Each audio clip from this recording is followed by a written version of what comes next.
দর্শক আপনারা দেখতে পাচ্ছেন এই মুহূর্তে মহাখালীতে সেনাবাহিনী এবং পুলিশের অবস্থান ঠিক সামনেই কিন্তু আন্দোলনকারী যারা রয়েছে তাদের অবস্থান আমরা একটু দেখানোর চেষ্টা করি। সামনে আন্দোলনকারীরা অবস্থান করছে, তার এই মুহূর্তে মহাখালী যে রেলগেট রয়েছে সেই রেলগেটে আন্দোলনকারীরা অবস্থান করছে এবং সেনাবাহিনীর সদস্যরা কিন্তু এখানে এই মুহূর্তে রয়েছে।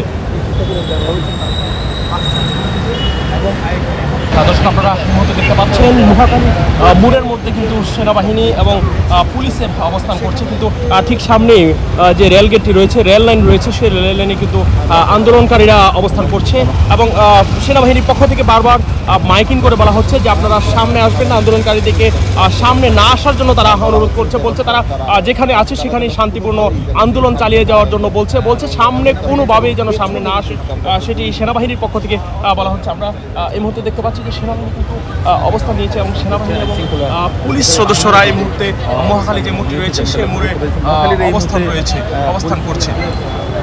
আন্দোলনকারী যারা রয়েছে ঠিক সামনেই রেলগেটে অবস্থান করছে, তাদেরকে মাইকিং করে বারবার বলা হচ্ছে যে আপনারা সামনে আগাবেন না, যেখানে অবস্থান করছেন সেখানে শান্তিপূর্ণ আন্দোলন করার আহ্বান তারা জানাচ্ছে সেনাবাহিনী এবং পুলিশের পক্ষ থেকে।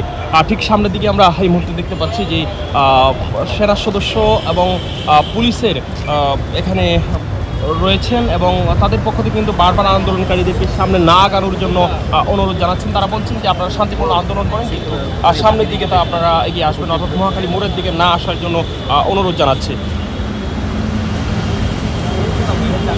আমরা দেখতে পাচ্ছি যে সেনাবাহিনী সদস্যরা কিন্তু এখানে অবস্থান করছে এবং সেনা সদস্যরাও এখানে রয়েছে।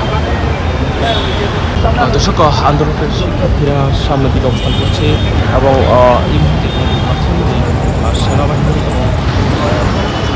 পুলিশের সতর্ক অবস্থান রয়েছে রেলগেটে।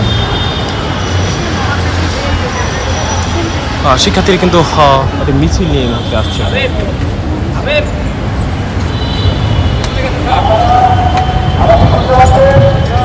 সেনাবাহিনীর পক্ষ থেকে মাইকিং করছে, আপনারা ওখানে থাকেন, শান্তিপূর্ণভাবে থাকেন, কেউ সামনে আসবেন না প্লিজ।